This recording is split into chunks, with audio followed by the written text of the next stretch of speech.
వాళ్ళ కొడుకులు ఏమి నిలగొట్టిన బిడ్డ, ఏమి పరిస్థితి బాగలేదు.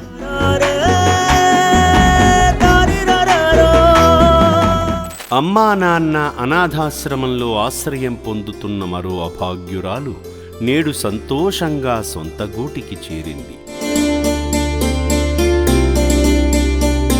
పూర్తి వివరాలలోకి వెళితే, గత నెల అక్టోబర్ 10వ తేదీన అఫ్జల్గంజ్ పోలీసులు విధిరాత కారణంగా రోడ్లపాలైన దిక్కుముక్కు లేని 5 యాచకులను గుర్తించి వారికి ఓ మార్గం చూపించాలనే మంచి ఆలోచనతో యాదాద్రి భువనగిరి జిల్లా చౌటుప్పల్లోని అమ్మా నాన్న అనాథ ఆశ్రమానికి తీసుకువచ్చారు.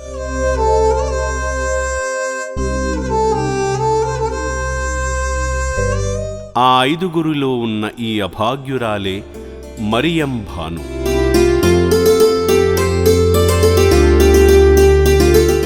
అప్పటి నుండి రక్షణాలయంలోనే ఉన్న ఆమెకు ఆశ్రమ వైద్యులు నిరంతరం మెరుగైన వైద్యమందించారు.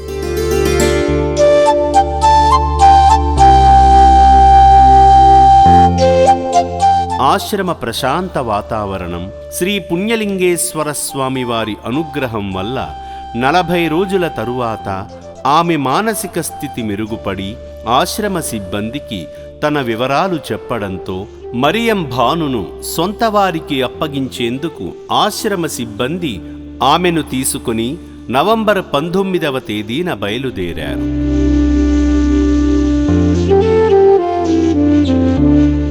ఆమె చెప్పిన అడ్రస్ ప్రకారం హైదరాబాద్ అశోక్ నగర్ వద్దకు వెళ్ళగా మరియం భాను సోదరి అయిన రాణి ఇంటికి తీసుకువెళ్లారు.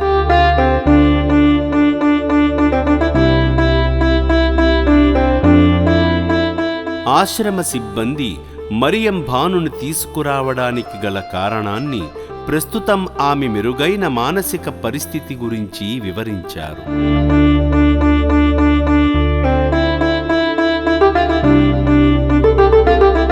ఈ సందర్భంగా రాణిగారు మాట్లాడుతూ, తన చెల్లి మరియం భానును కొడుకులు వదిలేయడంతో వీధుల పాలైందని, 5 నెలలుగా ఆమె ఆచూకీ కూడా మాకు తెలియలేదని చెప్పారు. 5-6 నెలలు అవుతుంది బిడ్డ. రాణి నా పేరు. ఏమి పేరు మరియా, మా చెల్లె.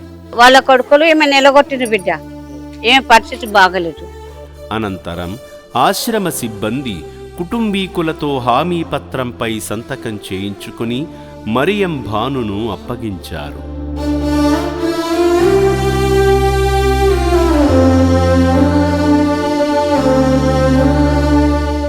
మానసిక వైకల్యం కారణంగా రోడ్లపాలైన వారు కొందరైతే, మరో కొందరు అందరూ ఉండి కూడా కుటుంబ ఆదరణకు నోచుకోక ఒంటరివారై ఇలా యాచకులుగా మారుతున్నారు.